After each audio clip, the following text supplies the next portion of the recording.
Саламатсыңарбы урматтуу угармандарым. Назарыңыздарда Бурулуш Сатиева жекебиздин эки тарап чыгармасы. Эки тарап китебин сатып алуу боюнча 0709 78 94 40 номерине чалсаңыздар болот.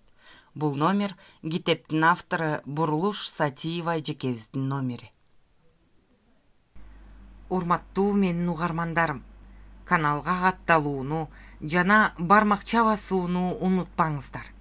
Сиздин бул аракетиңиз каналымдын өнүгүүсүнө чоң салым болмокчу.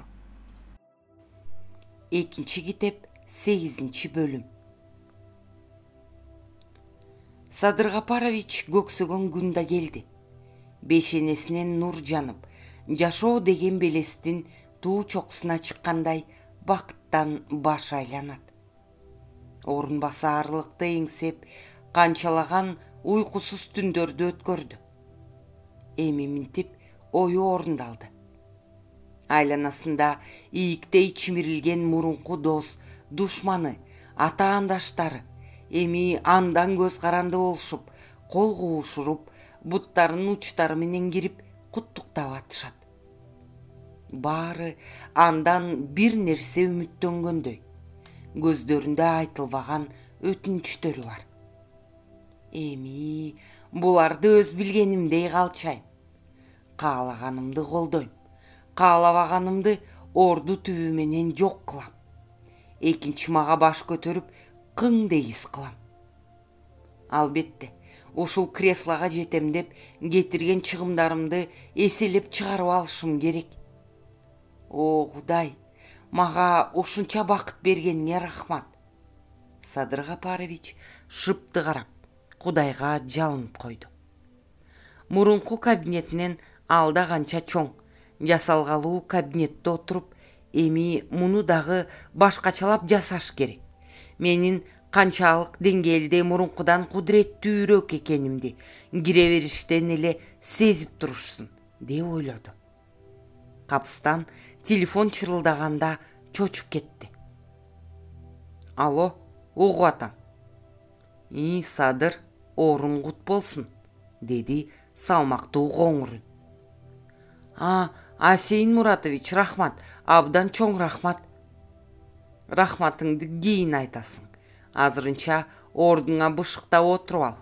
Мен өзүм чалам, шашпай, деди да трубканы коюп койду. Садыр Капарович трубканы бир азга карап турду да ордуна койду.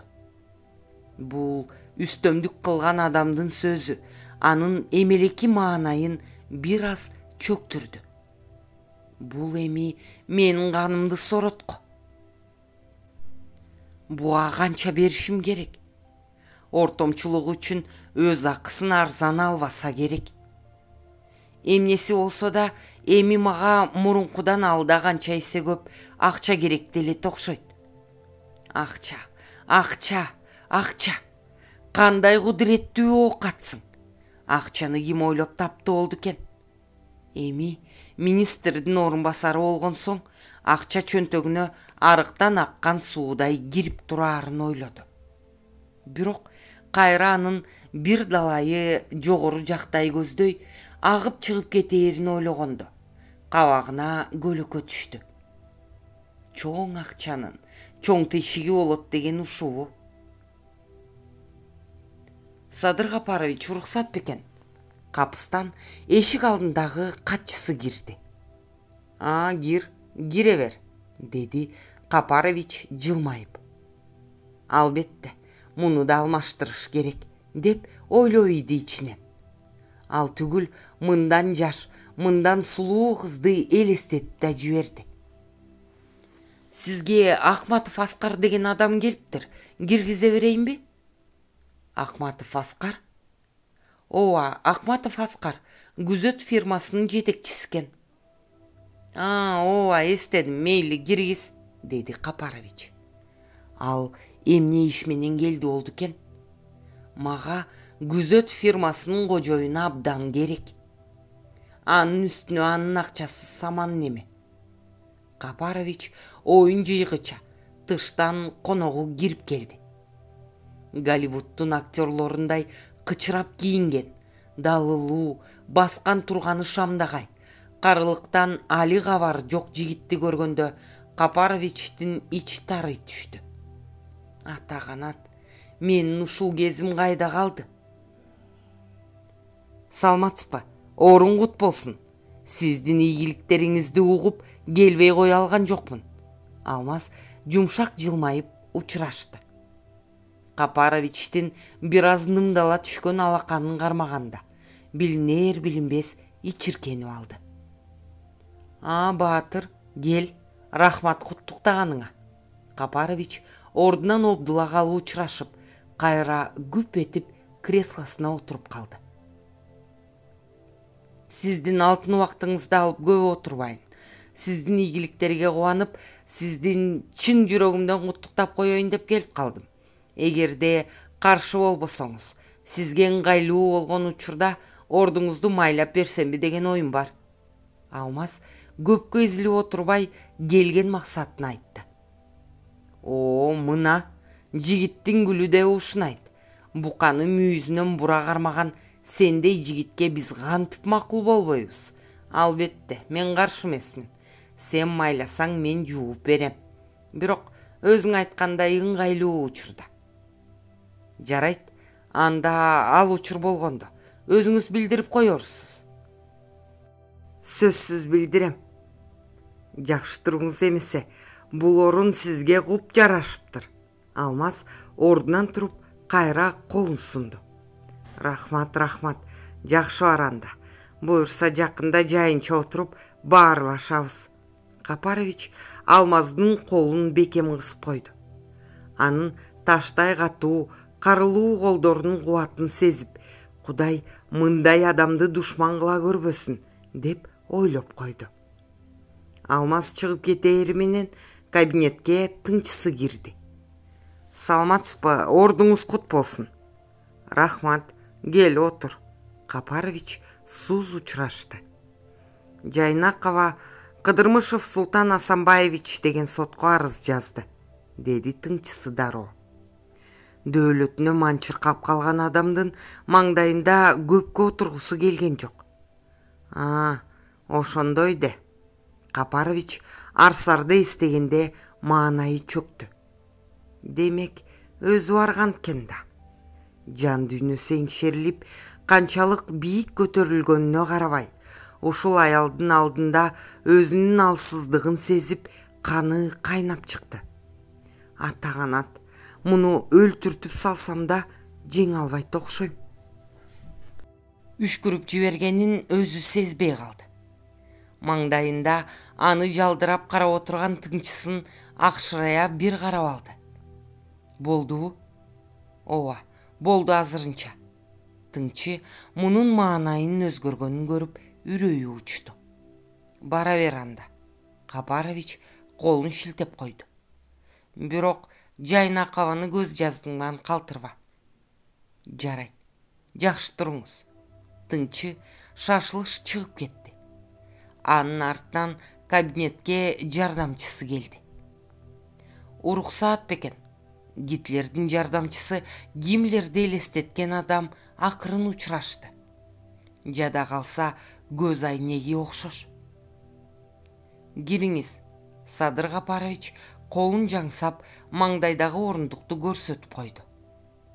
Мен сизге пресс-конференцияда сүйлөөчү сөзүңүздү даярдап келдим. Жардамчысы 2 барак кагазды алдына акырын жылдырып койду. Капарович унчукпай башын ийкеп кагазга көз жүгүрттү. Азыркы кыйын заманда элдин турмушу оордоп артат. Кылмышкерлердин жана кылмыштардын саны күн санап өсүп атат. Мал уурулук, дегеле уурулук, адамдардын өмүрүнө кол салуу, талап тоноо сыяктуу көрүнүштөр тилекке каршы абдан күч алууда. Өлкөдө криминалдык структура өздөрүн мамлекеттин кожоюндай сезип калды. Ушундай кыйын кезеңде мен кыргыз эли үчүн кызмат кылып, ушул тамырын кенен жайып арткан кылмыштуулук менен убактымды, болгон күчүмдү аябай, баардык мүмкүнчүлүктөрдү колдонуп күрөшөмүн.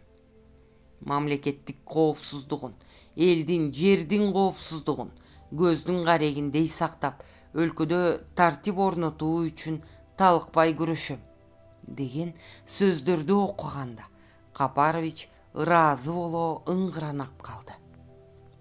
Абдан жакшы жазылыптыр. Жардамчысын мактап койду. Аракет кылдым. Жардамчысынын өңүндө жылмаюу пайда болду. Жакшы. Пресс-конференция качан болот? Буюрса, эртең саат 11-де. Макул, мен ошого даяр болом. Дагы кандай маселелер бар? Эң жакынкысы ушул. Андан кийинкилерин конференциядан кийин сүйлөшөлү. Болуптур. Анда бара берсеңиз болот. Жарайт. Жардамчысы дароо ордунан туруп чыга жөнөдү. Бул капталын жеген карт бөрү окшойт. Бирок акылдуу экен. Муну ушул ордунда эле калтырып койсом болобу? Мунун таржыма калын жакшылап иликтеп, калтырса калтырып коюш керек. Анча мынчаларды ордунда калтырбасам, баарын шыпырып салган болбойт го. Капаровичтин көңүлү бүгүн бир көтөрүлүп, бир чөгүп ойдолоду. Бирок көксөгөнүнө жеткен бакыты мелт калп болуп, жаман ойлорго орун бербей, көөдөнү алып учуп, креслосунда магдырап отурду. Арсар, карасаң, бул тиги сенин ухажерың эмеспи? Телевизор көрүп отурган Соня капыстан бакырып жиберди. Эмне дейсиң? Столдун үстүн сүртүп аткан Арсар шарт бурулуп, телевизорду карады. Сүйлөп аткан Садыр Капаровичти көргөндө, колундагы майлыкты ыргытып жиберип, Сонянын жанына отура калды. Мамлекеттин, элдин, жердин коопсуздугун көздүн карегиндей сактап, өлкөдө тартип орнотуу үчүн талыкпай күрөшөм, деп бакылдап атты Садыр Капарович. Мына сага тамаша. Соня Арсарды суроолуу тиктеди. Арсар айтарга сөз таппай калды. Ой, жигитиң министрдин орун басары болгон турбайбы? Сен эмне сүйүнбөй элесиңби? Соня тамашалап каткырып жиберди. Багым ачылган тура, деди Арсар, же какшыктаганы, же тамашалаганы белгисиз. Андан ары телевизорго көңүл бөлбөй, бет маңдайын тиктеп ойлонуп калды. Арсар, болду чеми, ойлоно бербечи. Өзүң айткандай маңдайга жазганын көрөбүз. Көтөрүп турган асманы болсо таштап жиберсин. Соня Арсардын жанына жакын отуруп, аны ийинен кучактады. Соня, биздин көчөдө майрам жакында болбойт окшойт. Эми мунун укуругу мурункудан да узарган тура. Бул эми асманды көтөрүп тургандай эле болуптур. Министрдин орун басары болгон тура. Бирок мен коркконум бул эмес. Мен Амантайдын атасынан коркуп атам. Эгерде ал баласын талашса, сот ага берип коет Амантайды. Ал анын мыйзамдуу атасы да. Ошондо эмне болот? Арсар, эмне болорун мен кайдан билейин? Эмнеси болсо да көрөбүз да эми. Эгерде ал чындап талашса, баланы алып коёору бышык. Сен аргасыз көнүшүң керек го дейм. Амантай эрезеге жетээрине аз калды. Эстүү бала болсо, чоңойгондо кайтып келет сага, бир тууганына. Эртелеп эле өзүңдү эзе бербечи. Жок, Соня, мен ага көнө албайм го. Амантай менин боор этим менен тең болуп калды. Мен кантип боор этимди сыйырып берем? Бизде башка арга жок да анан. Соня, ушундан көрө казактарга кул болуп кетсек болмок экен. Арсар Соняга башын жөлөп ыйлап жиберди. Ошентсек деле болмок экен. Бирок эми кеч болуп калды. Сот баарын тергеп бүткүчө сен эч жака чыга албайсың. Чыга турган болсоң, качканың үчүн соттолосуң. Эмнеге баардык ушунча татаал болуп калды? Ошону айтсаң. Экөө бири-бирине жөлөнүп, унчукпай телмирип отуруп калышты. Телевизорда Садыр Капарович бакылдап, журналисттердин суроолоруна жооп берип атты. Канаттын энеси адатынча каарын төгүп, Унчукпай отурган баласын жутуп ичүүдөй карады. Сен мен иштейби деги? Ал катының кандай шуркуй эле, унутуп калдыңбы? Ошол бала сеники экенин бир Кудай билет. Тигине, бул жерден кеткенден кийин дагы бирди тууган тура. Ага кандай дейсиң? Апа, анын кийинки тууган баласы менен менин ишим жок. Бирок мен өз баламды алышым керек да. Канат мыңкылдап энесине каршылык көрсөтмүш болду. Өз балам деп коет. Өз балаң экенин сен кайдан билесиң? Мен айттым эле го сага. Ошол шуркуяң келгени мага жаккан эмес. Жетимдер үйүндө чоңойгон немеде кайдагы тарбия болмок эле. Ал жөн эле сен башыңды айлантып тийип алган тура. Бала кезинен бузулган шуркуя болуш керек ал. Кемпир ал бууттугун токтото албай, оозунан шилекейи чачырап, каарын ташка кайрап атты. Апа, Айжан өлүптүр не баг эле. Эми анын эмнесин айтып атасыз? Өлмөктөн доңуз копсун ошол. Ошону көрмөк. Сен келеси оолонбой жакшылап ойлон. Ошол бала биздики экенине мен башынан эле күмөн саначумун. Айла жок, айта алчу эмесмин. Сенин уучуң кур эмес азыр. Тигине өз балдарың короодо ойноп жүрөт. Бак ошолорду. Атиги шуркуянын тукумун угузба менин кулагыма. Ал бала ушул үйгө келе турган болсо, мен аны тирүүлөй бышырып жейм. Болду, айтаарымды айттым. Экинчи кайталабайм. Бага берсин аны тиги Сабырбектин тентиген келеси оо катына. Ал дагы Айжанга окшогон шуркуяда. Болбосо эмнеге экөө табышып алат эле? Мээси иштеген катын болсо Сабырбекти чанат беле я. Эмне деген жерге келди эле. Башка катын болсо Сабырбектин кареги менен тең айланып жашамак. Болду. Бар дагы баладан баш тартып арызыңды жазып бер сотко. Деди да кемпир аттай буттай тышка чыгып кетти. Канат ойлонуп отуруп калды. Бу апам минтип отурса чын эле ал баланы батырбайт го. Же апам анын биздин тукум эмес экенин сезип атабы? Кантип ошондой болсун. Айжан мен барда үйдөн эч жака чыкчу эмес эле го. А бирок мен кетээрим менен башка менен көңүлдөш болуп алганы кандай? Же ал башынан эле бузулган аял беле? Ушундай ойлордон башы шишип, акыры баладан баш тартууну чечти Канат. Ал балага өзү деле боор бере албасын түшүндү. Аны алып келип алганда аялы менен да чатагы көбөйөбү деп коркту. Эмнеси болсо да эми ал баланы ошол Сабырбектин аялына берип салайын. Ошончо эле ата керек болсо, эгерде менин балам экени чын болсо, кийин таап келер деп ойлоду. Калдар аке сыган менен баягы сөздү бышырып, акыры Алмазды тоого чакырышты. Кубанга чындыкты айтууга туура келди. Калдар аке сөздү алыстан баштады. Балам, мен сага бир абдан купуя сырды айтайын деген оюм бар.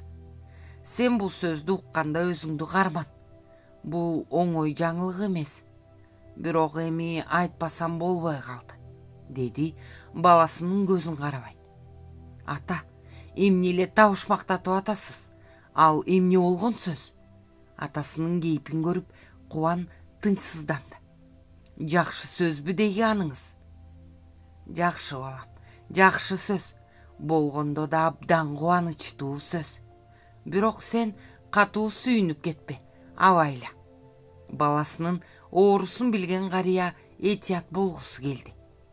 Ата, айта бериңизчи эми, ал эмне болгон сөз? Сиз айта электе эле менин жүрөгүм жарылып кетпесин. Эмесе кел мындай. Демиңди ичиңе алып угуп тур. Катуу сүйүнүп кетпе балам. Калдар аке бышыктап баласын даярдады. Ата, сүйүнгөндөн жүрөк жарылбайт. Айта бериңизчи эми.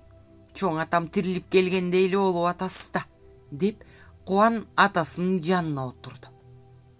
Балам, чоң атаң эмес, Алмаз тирүү.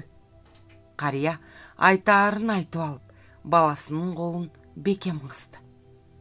Кубан уккан кулагына ишенбей, атасын жалдырап караган тейден оозунан бир сөз чыкпай калды. Ай, балам, эмне болуп атасың? Кой, антпе. Алмаз тирүү, ал түгүл бул жерге келе жатат. Калдар аке уулунун колун катуу силкти. Кубан эсине келе түштү. Ата, бул чындыкпы? Кантип ал тирүү? Чын эле тирүүбү? Кайдан келе жатат? Ооба балам, ал тирүү. Мен муну мурун эле билгем. Бирок аргасыздан эч кимге ооз ачкан эмесмин. Ал азыр келет. Карыя баласын кучагына кысып, көзүнө чолок жаш алды. Ата, ушундай да болобу? Ал кантип тирүү? Кайдан келе жатат? Балам, Алмаз эч качан өлгөн эмес. Бирок аны өлдү деген кеп чыгып кеткен. Ал тиги кеминдеги койчуну ойлоп тапканы болчу. Ал ошону менен Алмазды ажалдан алып калды.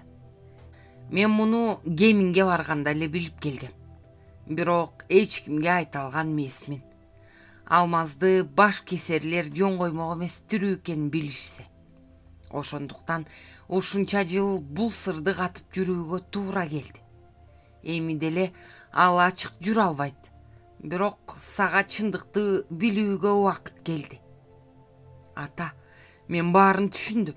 Сиз эмне эле Алмазга Куран окуп, бейит койдурганга каршы боло берет десем, билген турбайсызбы анын тирүү экенин? Ооба балам, билгем. Ата, бул кандай сонун жаңылык? Кубан сүйүнгөнүнөн атасын кучактап, жерден так көтөрүп тегеретип жиберди. Ушул тапта тыштан бейтааныш адам кирди. Ал көктөн түшө калгандай дабышсыз пайда болуп калды. Кубан аны таңыркай карады. Калдар аке болсо уулун карады. Кубан баарын түшүндү. Алмаз! Деп бакырган тейден ордунан аткан октой туруп, Алмаздын мойнуна асылып калды Кубан. Алмаз да Кубанды кучагына бекем кысып, токтоно албай ыйлап жиберди. Ал күнү Калдар аке, Сыган Василий, Алмаздын атасы Кубан сөздөрү бүтпөй, малды короодон чыгарбай чөп салып коюшуп, узун сөздүн учугун чубап, далайга отурушту. Элдин жашоосунун кыйла кыйындап калганын укканда, Алмаздын зээни кейди. Бул эмне болгон жашоо деги? Бул жашоо мынтип отурса кайда барып токтойт? Муну ким токтотот? Кантип токтотот? Же ушинтип кете берип, акыры кулчулук заман кайра келеби? Бирөө кечээрге кечүү таппаса, бирөөлөр ичээрге суу таппай калган заман болду го. Эми мурунку дээрлик баардыгы теңчиликте жашаган заман кайтып келбейби? Адамдардын баарына эле бул жашоо бир эле жолу берилет да. Анан эмнеге аны бирөөлөр эсин тааныбай эсирип, бирөөлөр жокчулуктан жону кайыштай тилинип жашашы керек? Алмаз, балам, эми 2 күн болсо да тоолоруңда кенен эс алып ал. Торуңду деле сагынсаң керек. Болду эми, сөздү токтотолу. Калганын жатаарда сүйлөшөбүз, деди Калдар аке Алмаздын ойго чөгүп кеткенин көрүп. Алмаз оюнан бөлүнүп Калдар акени карап калды. Ооба, мен торуну минип тоо аралап келейинчи, деди өтүнүчтү. Башкалар үчүн сен эс алып жүргөн туристсиң. Атты адатың чачаппай туристтерче минсең, деди Кубан. Ооба да, бирок окшошот болду экен. Азыр тоодо киши деле жок. Бирок ошентсе да этият бол, балам. Тоодо көмүскө көздөр көп болот. Бара кой анда. Торуң мамыда байланып турат. Аның да баятан бери тынчы кетип тыбырап атат, деди Калдар аке Алмаздын тура кашчудай болгон кебетесин көрүп. Алмаз ордунан туруп, бир керилип алып тышка чыкты. Тору аны көрөөрү менен көздөрүн алайтып туйлап жиберди. Балам, сен үйдө эле болуп турчу. Алмаз тоону эркинче аралап, сагынычын таратсын. Экөөбүз андан көрө конок камын көрөлү, деди Калдар аке Алмаздын артынан чыга турган болгон Кубанга. О, сен заңкыйган жигит болуп турсуң го. Алмаз торуну көкүлүнөн сылап, анын тумшугуна бетин тийгизип, мойнунан кучактап көрүштү. Бирок ошол замат эсине келе калып, торуну мамыдан чечти да олдоксон минип, акырын бастырып кетти. Жолдо ката торуну жалынан сылап коет улам. Тору таң калгандай улам бышкырып, тиштерин кычыратып, тизгинди бошот дегендей кылат. Алмаз ага болбой тизгинди катуу тартып, торунун басыгын акырындатат. Тору Алмаздын барар жагын унутпагандай түз эле четинди көздөй баратты. О, асылым, сен али унута элексиң го жолду. Алмаз аттын жалына өктөй калып, анын кулагына шыбырады. Канты унутайын дегенсип, тору көзүнүн кыйгы менен Алмазды бакырая карап бышкырып койду. Четинге жете электе эле Алмаз торудан секирип түшүп, жүгүрүп жөнөдү. Жүрөгү дүкүлдөп, жарылып кетчүдөй. Четинге жетип, четинде аяр сылап турган энесин элестетип, көзүнүн жашы кылгырды. Четиндин жооноюп калган бутактарынан сылап, ар кайсы жеринен карттанып, туурулуп калган кабыгын колунун учу менен түздөп, анан четиндин тулкусун кучактап, телмирип туруп калды. Артынан энеси карап тургандай сезим пайда болду бир маалда. Шарт бурулуп, артын карады. Эч ким көрүнбөйт. Алмаз мурунку адатын эстеп, четин түбүнө чалкасынан жатты. Четиндин шуудураган бариги мурункудан алда канча чоңураак болуп, барпайып калганын байкап, ичинен кубанды. Энем тирүү болсо, бул убакка чейин балпайган байбиче болуп калат беле. Же балким тиги Турсун апага окшоп шыпылдаган арык кемпир болот беле. А эмнеге энем кемпир болот эле? Энем тирүү болсо, азыр баралына келген орто жаштагы аял болмок. Алмаз энеси жөнүндө ойлонуп жатып, уктап кеткенин сезбей калды. Алмаз, уулум, сен чоң жигит болгон турбайсыңбы? Мен сени канчадан бери көрө элекмин деги. Маңдайында күлүмсүрөп турган энесин көрүп, Алмаз сүйүнүп кетти. Энем мурункудай эле жап-жаш, суп-сулуу келин турбайбы? Эне, мени кечирип койчу. Мен сени өлдү деп ойлоп жүрбөймбү? Сен тирүү эле турбайсыңбы? Ооба балам, мен тирүү элемин. Мен дайыма сен жаныңда жүрөм. Мен болгону башка жашоодо жашап атам. Бул жерде баары жакшы. Адамдар баары бирдей, окшош. Бизге эч нерсенин кереги жок. Биз ушул ажайып кооз жерлерде каалаганыбыздай калгып жүрө беребиз. Бизге акчанын, тамактын, көр дүнүйөнүн кереги жок. Биз баардыгынан эркинбиз. Эне, сен чын эле тирүүсүңбү? Алмаз энесин көздөй жүгүрүп, кучактай калайын дегенде, энеси туман тарагандай тарап кетти. Боштукту кучактап калган Алмаз элеңдей эки жагын карады. Энеке, кайда кетип калдың? Эне! Алмаз капыстан бала болуп калды. Энеси эч жерде көрүнбөйт. Энесин издеп жүгүрүп жөнөдү. Энеке! Алмаз бакырып алып ойгонуп кетти. Отура калып, эки жагын элеңдей карады. Эмне болгонун түшүнө албай көпкө отурду.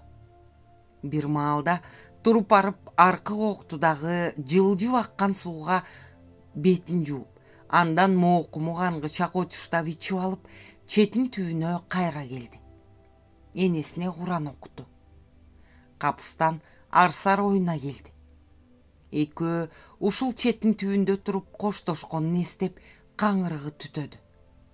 Эх, Арсар, эми кайда жүрөсүң? Эмне күндү көрүп атасың? Же балким башка күйөөгө тийип, багың ачылып, мени унутуп калдыңбы? Ылайым ошондой эле болсун. Эч болбосо сенин багың ачылсын. Бая күнкү кебетесине караганда жашоосу анча деле жаман эмес өңдөнөт. Бирок адамдын тышкы кебетесинен анын жашоосу жөнүндө билсе болобу? Балким мен өзүм деле сырткы кебетемден абдан бактылуу адамдай көрүнсөм керек. Мен эми арсар жөнүндө акырын сураштырып билишим керек деп ойлоду Алмаз. Ушул ою ага дем берип, ордунан турду да четин менен коштошту. Аман бол эми. Энемдин арбагы ушул тегеректе эле жүрөт. Мен билем. Ал өмүрүн сага берип кетпеди беле. Эми сен аман бол. Мен келип турам сөзсүз, деп четиндин кабыгынан сылап, кирпигиндеги жашты кагып атка минди. И жаныбарым, кана өнөрүңдү көрсөтчү эми. Алмаз тизгинди бош кое берип, эмне болсо ошо болсунчу деп катуу теминди. Тору да кубанганынан ээсинин буйругун илгиртпей аткарып, бая эле ошентпейт белеңдегенсип желдей сызып, айлананы дүңгүрөтүп жүгүрүп жөнөдү. Өргө күйүкпөй чапкан, көкүрөгү кенен мындай күчтүү ат чанда бир болсо керек. Тору тынбай жүгүрүп кырга чыкты. Алмаз тизгинди тартып, торуну токтотту да, батышта батып бараткан күндү карап, тээ ылдыйда чалкып жаткан көлдү карап, асманда каалгып самсаалаган булуттарды карап, чоклары асман тиреген тоолорду карап, ушул мезгилдин узакка созулушун каалап, көкүрөгү менен тоонун таза абасынан кере-кере дем алып, ырахатка балкыды. Тору да анын сезимин туюп, туйлаганын токтотуп, башын бийик көтөрүп, таноолорун дердейте терең дем алып, тынчып туруп калды. Жомоктогу баатырдай батып бараткан күндүн нуруна чагылышкан анын караанын көрө калып, койгороого бараткан калдараке токтоп калды. Василий туура айткан экен. Чаңкап калган өсүмдүккө суу куйгандай, бул тоолор Алмазга эч нерсе бере албаган күч кубатты берет экен го. Мунун тамыры ушул тоолордо да. Эми сени ушул тоо ташын колдосун, аман болга кылайын деп алаканын жая бата кылды. Алмаз ойго батып туруп, аркы бадалдын арасынан чыга калган сыганды байкаган жок. И баатыр, тоолоруң сени күтүп атыптырбы? Деди сыган Алмаздын так маңдайынан. Сиз кайдан чыга калдыңыз? Сен кыракылыңды жоготуп бараткансың го. Мени байкабай калдыңбы? Ооба, байкаган жокмун. Алмаз аттан секирип түшүп, шивердин үстүнө отура калды. Сыган анын жанына отурду. Алмаз, тоолоруңа келип, жан дүйнөң сергип калгандыр. Ооба, мен бул тоолордон күч кубат алам. Бул жер менин эңсеген кыялым. Ушул тоолордо ээн эркин оюн салып жашагым келген. Бирок ал оюма жете албай, аңчыдан качкан коёндой абалдамын азырынча, деди муңканып. Жок, Алмаз, сен качкын эмессиң. Сен жөн гана убактылуу кыйын абалга туш болгон адамсың. Чыныгы качкын менмин, деди сыган Алмазды карабай. Эмнеге? Алмаз сыганды таңыркай карады. Мунун да жашыруун сыры бар го деп ойлоду. Алмаз, мен эмнеге ушул жерге келди дейсиң? Чынымды айтсам, мага ошону билиш абдан кызык, бирок сураганга оозум барган эмес. Мен качып жүрөм, Алмаз. Мен көптөн бери качып жүрөм. Мен өмүрүмдүн акырында өз туулган жериме барбай, ушул жерге келгенимдин себеби ушунда. Кызык. Сиз кимден качып жүрөсүз? Өзүмдөн. Ооба, Алмаз, өзүмдөн өзүм качып жүрөм. Өзүмдүн туулуп өскөн жериме барууга кудуретим жетпеди. Сыгандар менен жер кезип жүрүүдөн да тажадым. Менин жаным ушул жерден жай алчудай болуп сезилди. Мен сага жолукканда сездим аны. Сенин таптаза жан дүйнөңдү көрүп, мындай адам жаман жерден чыгышы мүмкүн эмес деп ойлодум. Мен жаңылбаптырмын. Бул жердеги адамдар, аба, суу, тоо, таштар менин жан дүйнөмдөгү жаранканы акырындап бүтөп бараткандай. Мен эми өмүрүм бүткүчө ыйманымды тазалагым келет. А бул тоолор мага сагада берген күч кубатты берип атат Алмаз. Сыган башын көтөрүп Алмазды карады. Алмаз анын көздөрүнүн тереңинен анын жан дүйнөсүн эзген муңду көрдү. Эмне себептен сиз өзүңүздөн качып жүрөсүз? Алмаз бардыгын эле сөз менен айтып түшүндүрүүгө мүмкүн эмес. Убагы келгенде баарын айтып берем. Андан көрө өзүң жөнүндө кеп салчы. Эгерде мага ишенсең, башындагы мүшкүл ишти ачык айтып бер, деди Сыган Алмазды тикирее карап. Бир саам унчукпай Алмаз да аны карап калды. Анын көзүндөгү муңу жоголуп, кызыгуу пайда болуптур. Эми буга чындыкты айтууга убакыт келди го, деп ойлоду да башынан өткөндөрүн төкпөй чачпай айтып берди.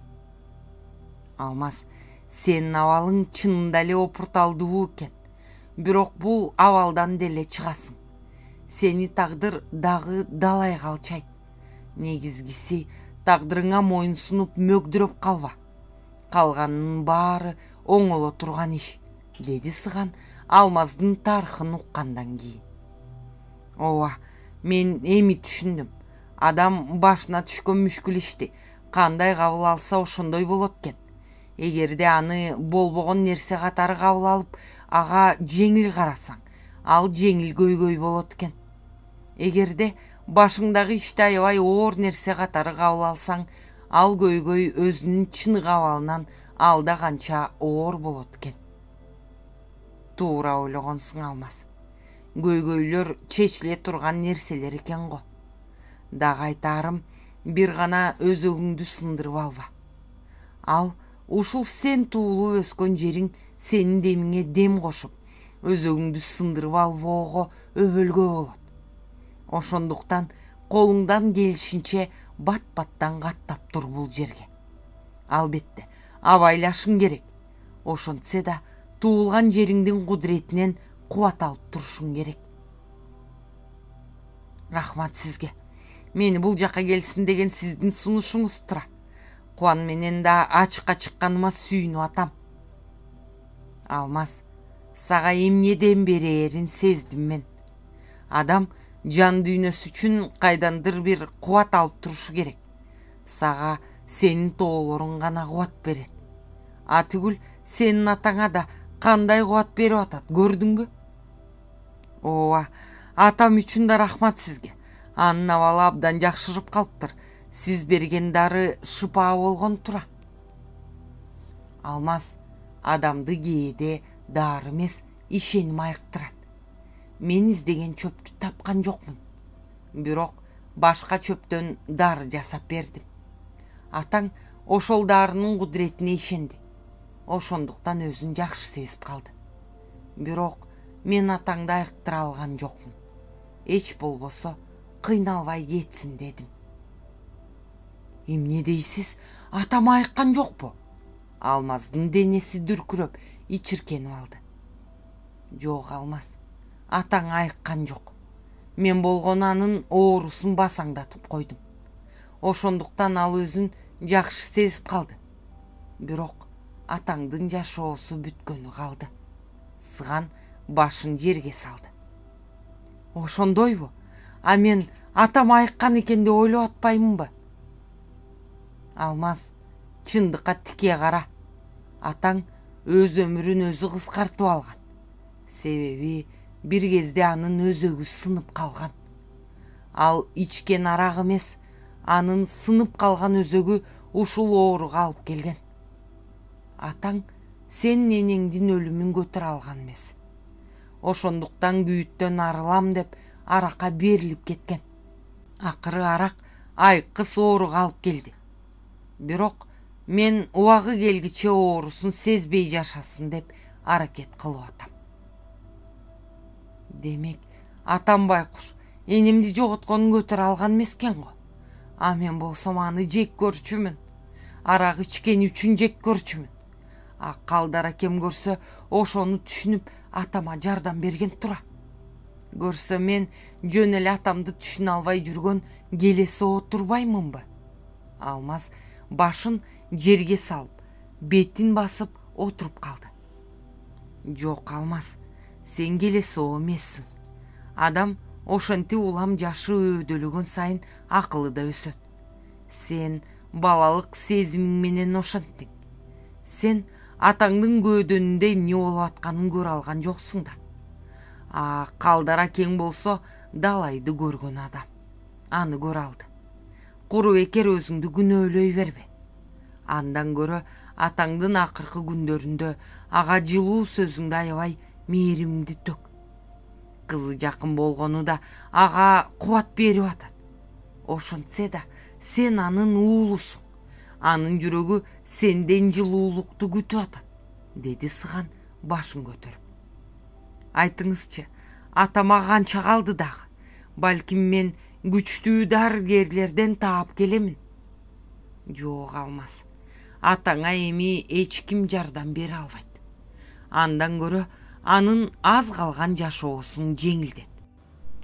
Эгерде сен чын жүрөгүңдөн атаңа жылуу сөздөрүңдү айтсаң, сен аны кечиргениңди, түшүнгөнүңдү сезет. Ага азыр андан башка эч нерсенин кереги жок. А канча калганын бир Кудай өзү билет. Бирок аз калды. Шишик жүрөккө жетейин деп калды. Ошондой деңиз. Алмаз алысты карап ойлонуп калды. Ошондой, Алмаз. Чындыкка тике карап үйрөн. Бул жашоодо түбөлүк жашаган эч ким жок. Ошентсе да өлүм өксүтпөй койбойт. Сиз абдан кыраакы адам экенсиз. Сиз мени бул жака ошондуктан келсин деген турбайсызбы? О, Алмаз, бир чети ошон үчүн келишиңди кааладым.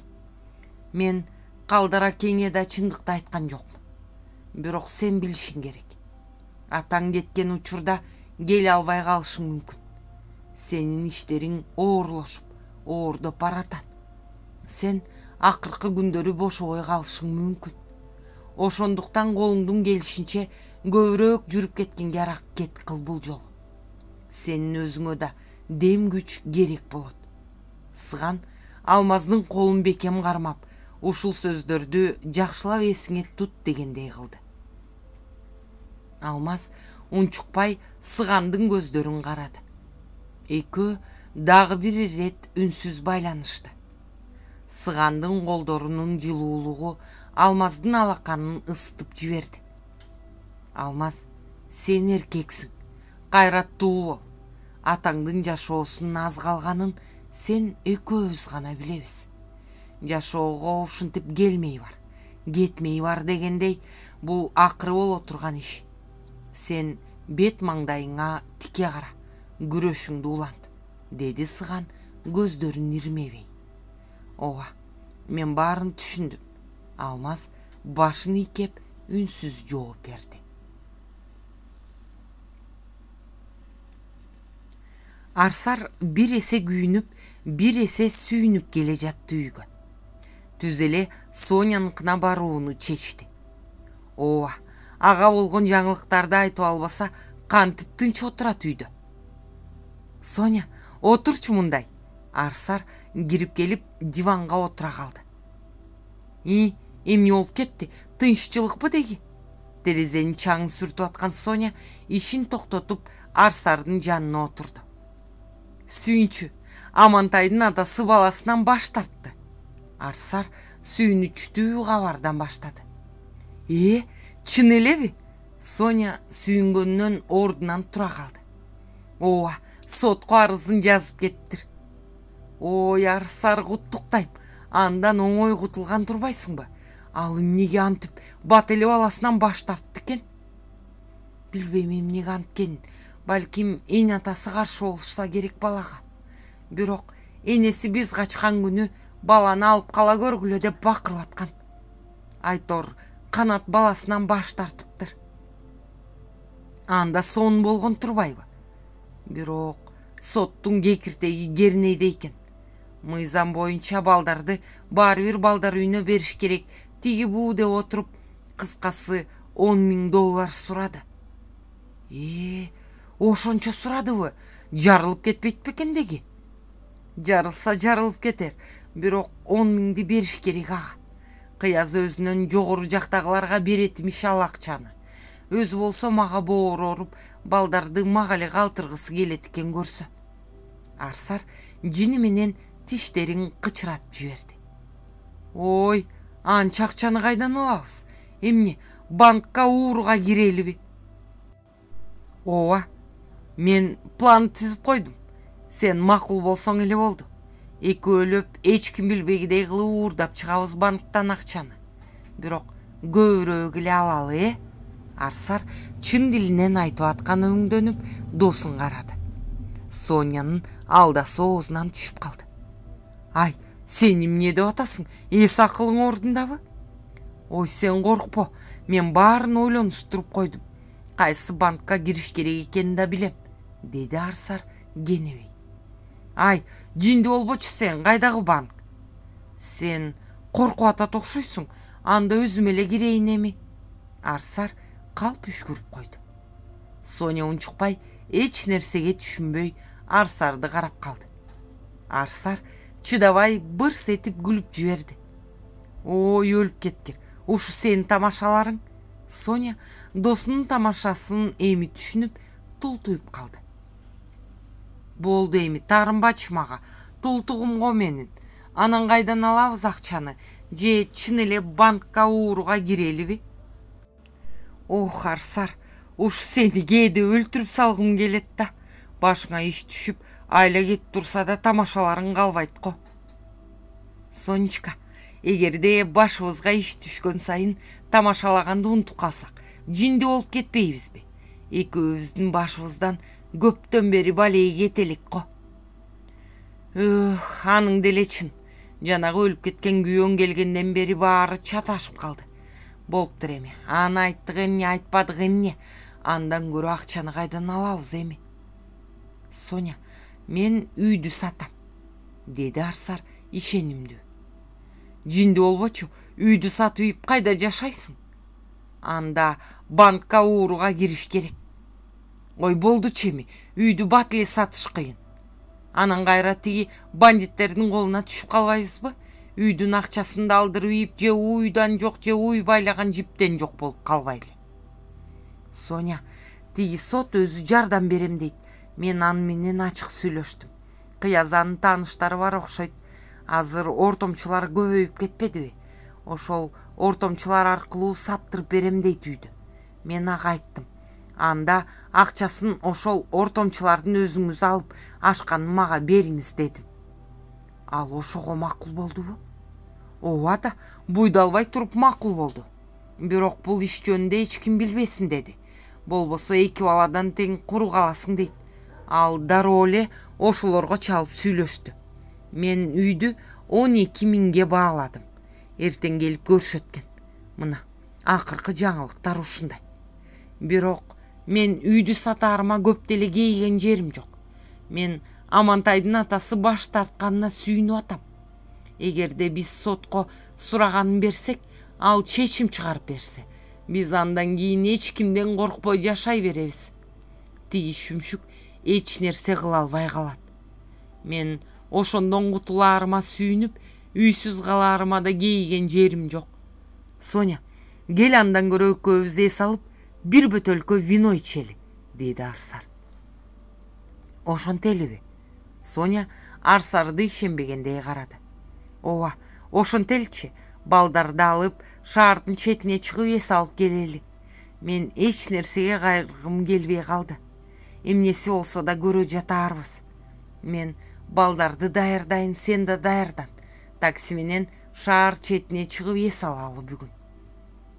Ай мейли, өлүп кетсинчи ушул көрү жашоо. Үйүңдү сатсаң сат.